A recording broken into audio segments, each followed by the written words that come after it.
Tonight we're going to talk about the second factor in the Eightfold Path, which is right resolve. Hoje à noite vamos falar do segundo fator do nobre caminho óctuplo, que é a resolução correta. As I said last night, the first two factors are the discernment factors of the path. Como dissemos ontem, esses dois últimos fatores, eles fazem parte do fator do discernimento.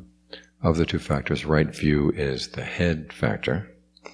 De todos desses fatores, a perspectiva correta é o fator da cabeça, o fator mais analítico. Dealing with your understanding. Que lida com o seu entendimento. Whereas right resolve is the heart factor. Já a resolução correta é o lado do coração. Dealing with your desire for true happiness. Que lida com o seu desejo pela felicidade verdadeira. Right resolve builds on right view. A resolução correta, ela se constrói no topo da perspectiva correta.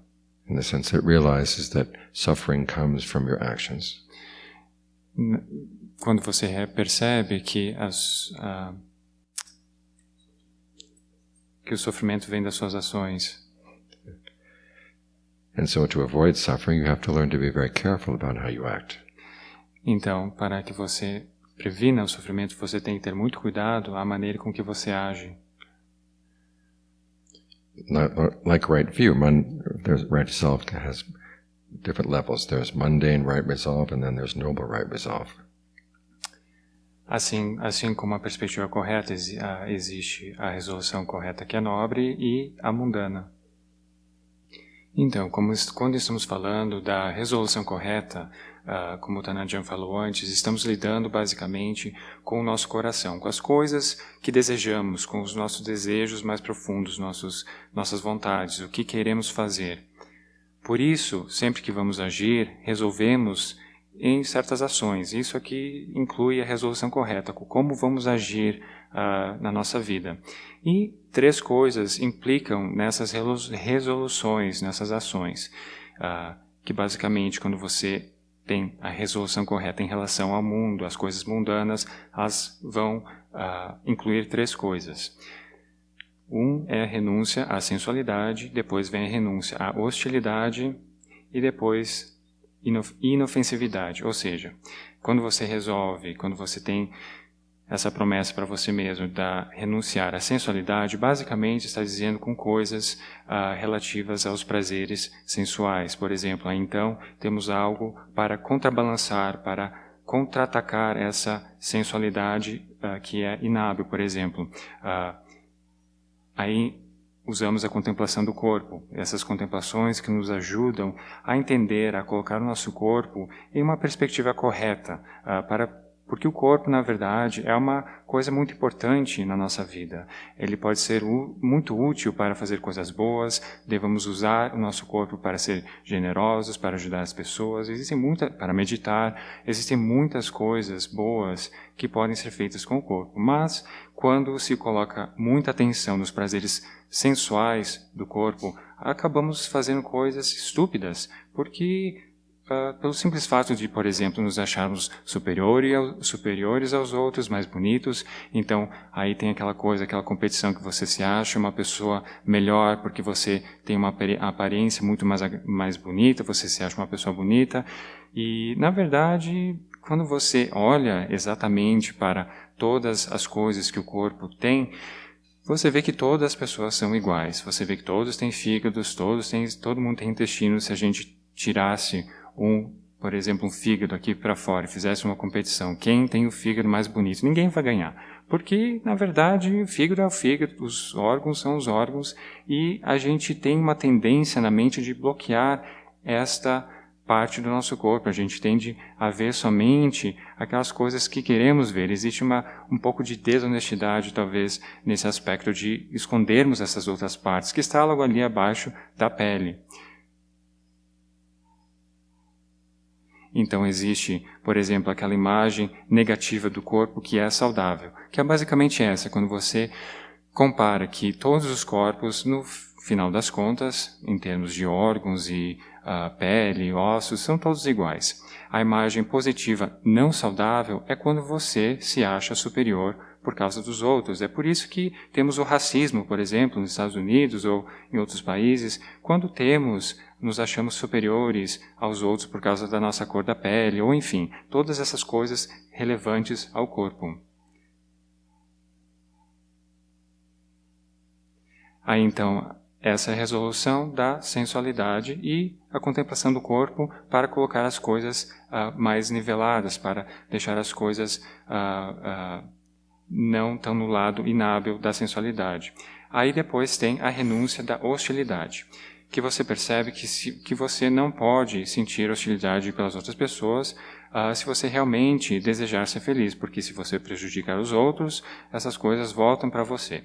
Então, existe os Brahmaviharas, ou seja, tem a boa vontade, a compaixão, equanimidade e a alegria empática, que é basicamente quando você está feliz pelos outros. Então, vamos um por um. A boa vontade, então, mais uma vez, é um desejo pela felicidade verdadeira, que você deseja para todas as pessoas, sem discriminação, para pessoas que você gosta e para pessoas que você não gosta, porque você deseja que elas entendam o que é encontrar a felicidade verdadeira. E para isso você não precisa gostar delas.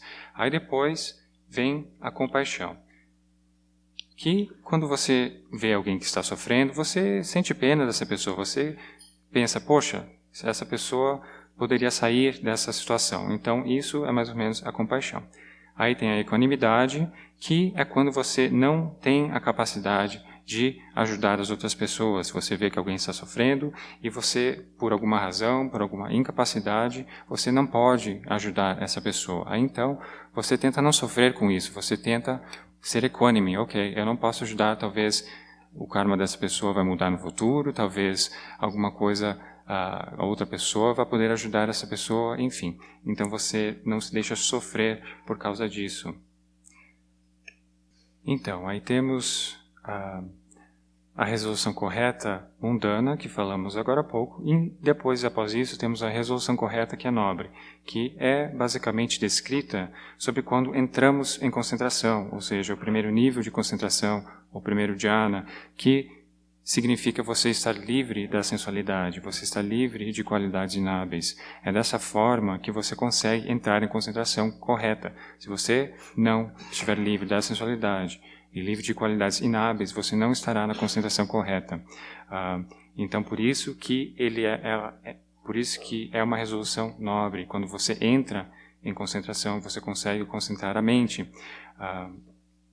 Por exemplo, tem pessoas que elas podem usar a contemplação do corpo para entrar na concentração. Dessa forma, elas sentem um sentimento, uma sensação de alívio, de paz, porque isso traz uma certa paz para elas. Quando elas começam a refletir sobre essas coisas do corpo, isso pode realmente trazer muita paz para certas pessoas. Então, mais uma vez, quando a mente está cheia de sensualidade, hostilidade, isso é uma resolução inábil. Isso são ações inábeis que levam à aflição. Já pensamentos, quando estamos pensando, pensamentos de renúncia, pensamentos de inofensividade, isso são pensamentos hábeis. Ou seja, então, quando você tem pensamentos hábeis na mente, o que você quer fazer é você tenta substituir esses pensamentos quando você tem pensamentos inábeis na mente, você tenta substituí-los por pensamentos hábeis. Então, é como se fosse, aqui um exemplo, tem o Madhya Nikaya 19, que fala, por exemplo, de um vaqueiro na estação chuvosa. É como se fosse um vaqueiro que tem essas vacas, esses bois, que ele não quer que essas vacas elas comecem a pisotear, andar pelos campos de arroz, porque está chuvoso, eles acabam entrando, invadindo os campos dos vizinhos. Então esse vaqueiro, o que ele faz? Ele pega e ele tenta colocar essas vacas, deixar elas ali no lugar delas. Elas não deixam que elas escapem. Então, já na época da seca, onde os campos de arroz, onde não existe muita chuva, não tem muito problema, então o vaqueiro ele deixa que as vacas, os bois, eles possam andar mais a longe, ele não precisa estar tão preocupado em deixá-los ali presos. E isso corresponde, é uma analogia que corresponde aos pensamentos hábeis, ou seja, se você tem pensamentos hábeis na sua mente, então tudo bem, você pode pensar esses pensamentos por mais tempo. Mas, se você tem pensamentos inábeis, você não pode se deixar ali, eu estou pensando um pensamento inábil, coisas que são relativos à sensualidade, hostilidade, e eu vou continuar pensando assim. Não, você tem que realmente, como se diz, bater na sua mente, você tem que empurrar a sua mente, até mesmo com uma certa força, para que ela vá, assim como você estivesse empurrando essas vacas, você quer que elas fiquem em certo lugar. E a mesma coisa com esses pensamentos, você os empurra para que você continue pensando de forma hábil. A questão é que, mesmo que se você passar o dia inteiro pensando coisas hábeis, a mente fica cansada. Você, mesmo com coisas relativas à boa vontade e inofensividade, todas essas boas qualidades, mesmo assim você fica cansado de tanto pensar. Por isso, a resolução que realmente é nobre é quando você para esses pensamentos e você entra na concentração. Aí, então, isso sim vira uma resolução nobre, a mente em concentração correta.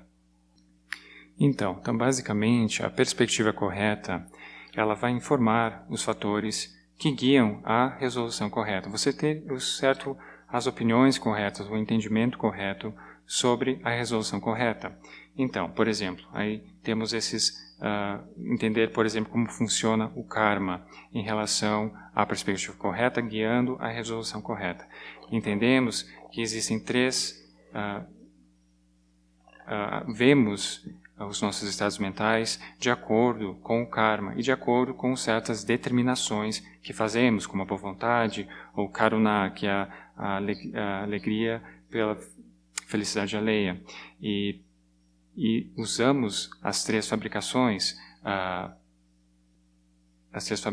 para fabricar esses estados de boa vontade, alegria pela felicidade alheia. Por exemplo, usamos os três estados,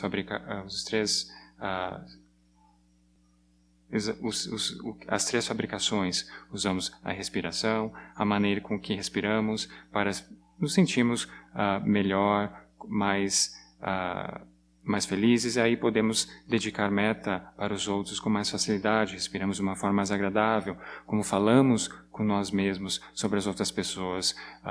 Enfim, então usamos essas três fabricações para fabricar um estado de boa vontade, porque essas coisas, elas não são natas na mente. A boa vontade não é que já nascemos bons, não. A boa vontade é tão natural quanto a hostilidade. A mente tem esses dois potenciais dentro de si mesma. É por isso que estamos aqui nos treinando, fazendo essas determinações, entendendo como o karma funciona, porque temos que deixar as nossas intenções fortes para que possamos agir em nossas intenções hábeis. E é sempre um risco, sempre temos que continuar nos determinando e fazendo isso.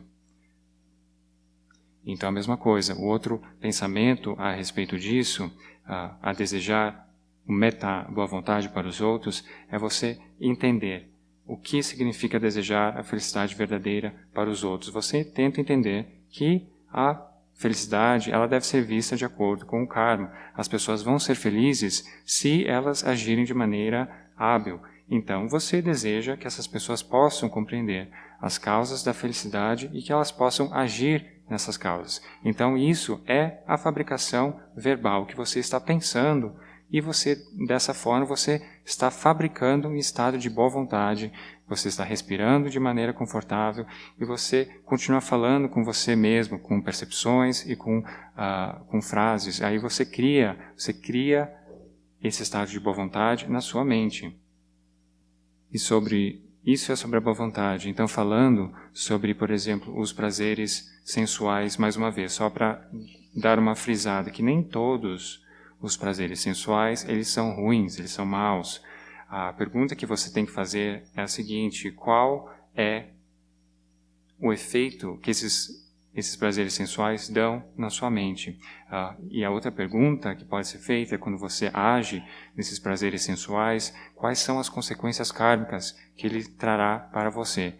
E a terceira pergunta, em relação à boa vontade com os outros, é: quais são os danos que isso causa para você ou para os outros. Então essas são 3 boas perguntas para você se perguntar sobre os prazeres sensuais, para você saber se você está ok de usar esses prazeres ou não, que efeito tem na sua mente, quais são as consequências kármicas e se causa algum dano para as pessoas e para você mesmo. Sobre as complexidades do karma. O karma ele é visto, por exemplo, como se fosse um campo onde podem ser plantadas sementes, algumas sementes ainda podem não estar ali. Então, quando usamos a boa vontade para entender isso a respeito das outras pessoas.